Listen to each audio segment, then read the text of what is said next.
Deputy Minister of Agriculture. Excellencies, may I request you to step forward with your respective copies of your agreements, please.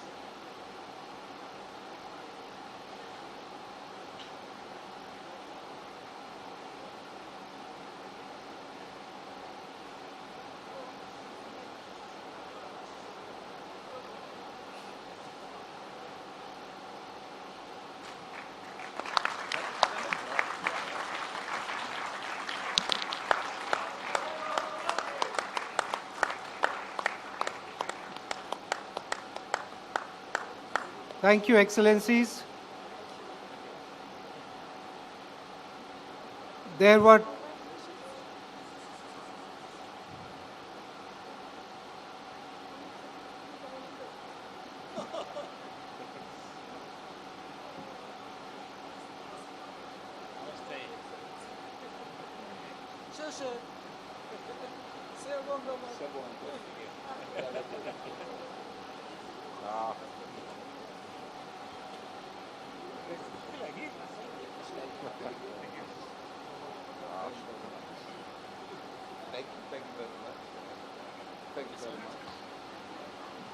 Excellencies, there were two other agreements. These agreements will only be announced. These were MOU on mutual cooperation between diplomatic academies, and the third agreement was regulations on custom cooperation committee of the BRICS. Excellencies, this brings us to the close of the agreement announcement ceremony. I would now like to request the Prime Minister of India, Shri Narendra Modi ji, to make his press statement.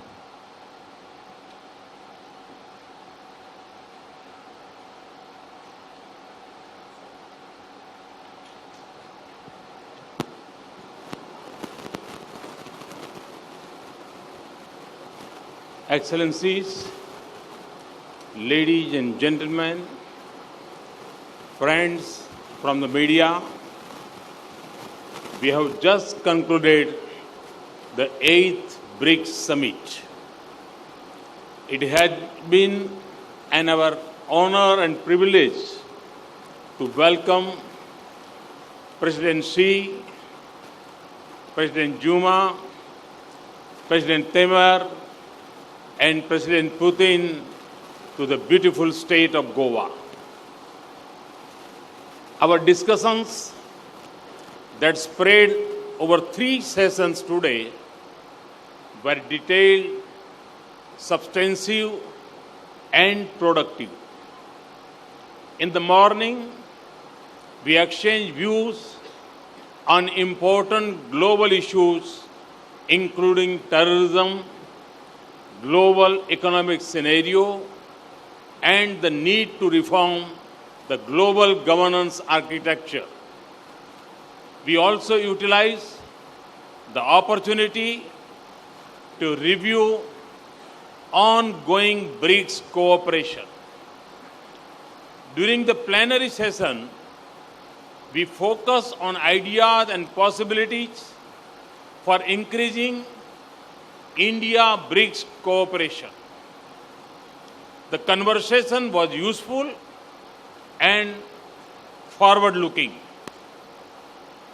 And as we mark a decade of BRICS, it is particularly timely.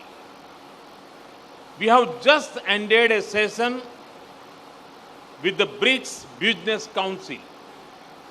We also heard from the President of the new Development Bank on the meaningful work that NDB has undertaken in its first year.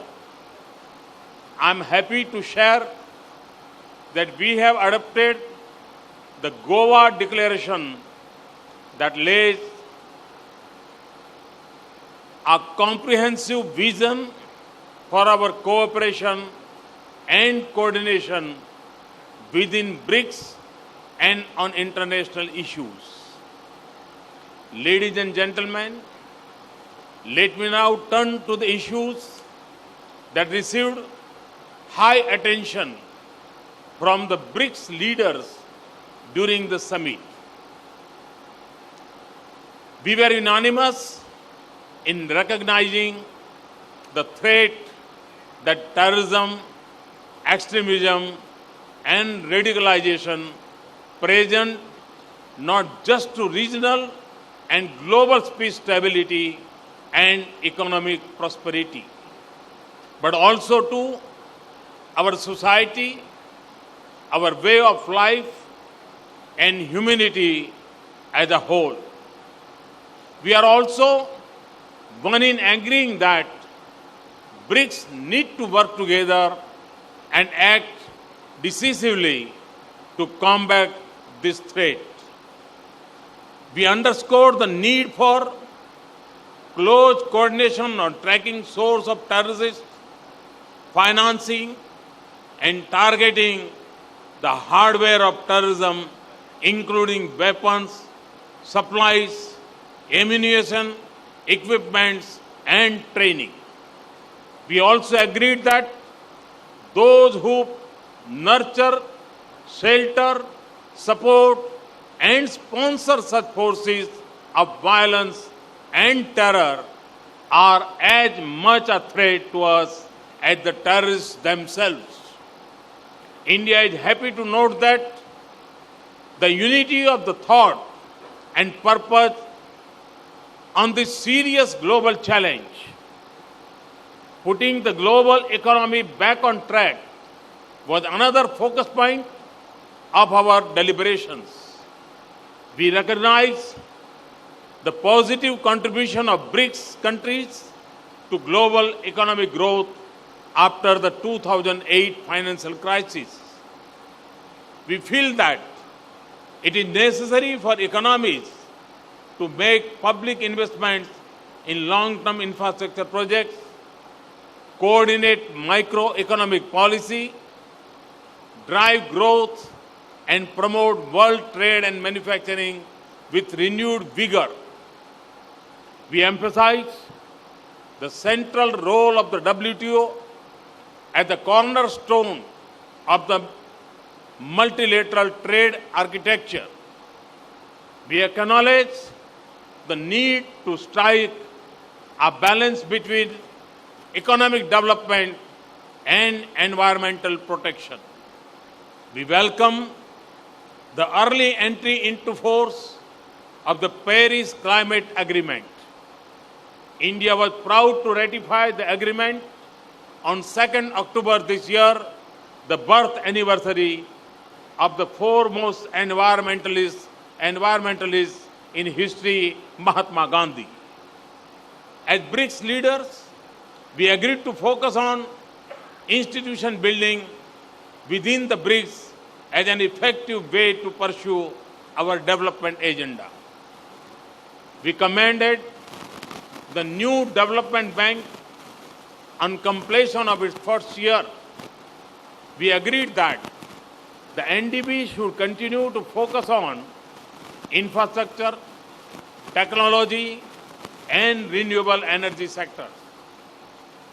We were united in our view to establish the BRICS Agriculture Research Platform, BRICS Railway Research Network, BRICS Sports Council, and various youth-centric fora. We also agreed to hold a high-level BRICS meeting on traditional knowledge. We spoke in one voice of our resolve to promote the reform of the global financial and economic architecture and expand the role of emerging and developing economies in the International Monetary Fund. In order to further bridge the gap in the global financial architecture, we agreed to fast-track the setting up of the BRICS rating agency. We also agreed to enhance our coordination within the G20. The vitality of people-to-people contacts among the BRICS countries has been a point of emphasis for us. To this end, we are organizing over 100 activities throughout the year and taking BRICS to diverse geographies and demographies across our countries. We have agreed to nurture people-to-people pillar of cooperation as a continuing effort.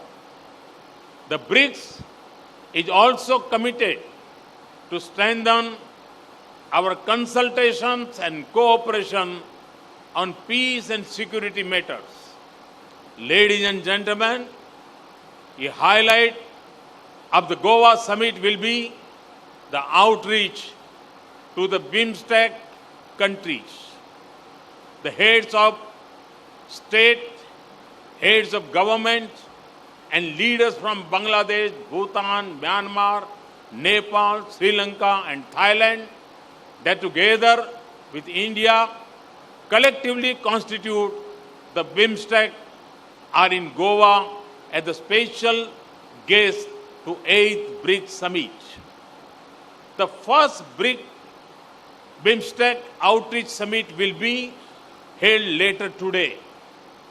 This will be a unique opportunity for BRICS and BIMSTEC leaders to hold a conversation on prospect for closer partnership and coordination. As home to nearly two-thirds of humanity, BRICS and BIMSTEC together can potentially unlock immense synergies with huge benefits for all our people. In conclusion, I would like to thank my fellow leaders from the BRICS countries for their unqualified support in ensuring a successful 8th BRICS Summit. Thank you. Thank you very much.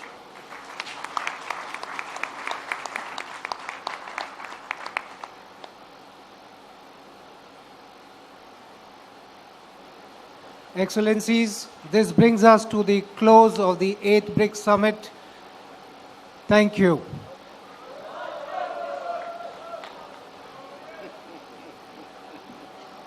Thank you very much. I was saying thank you very much indeed. Thank you very much. Thank you very much, President. Thank you very much.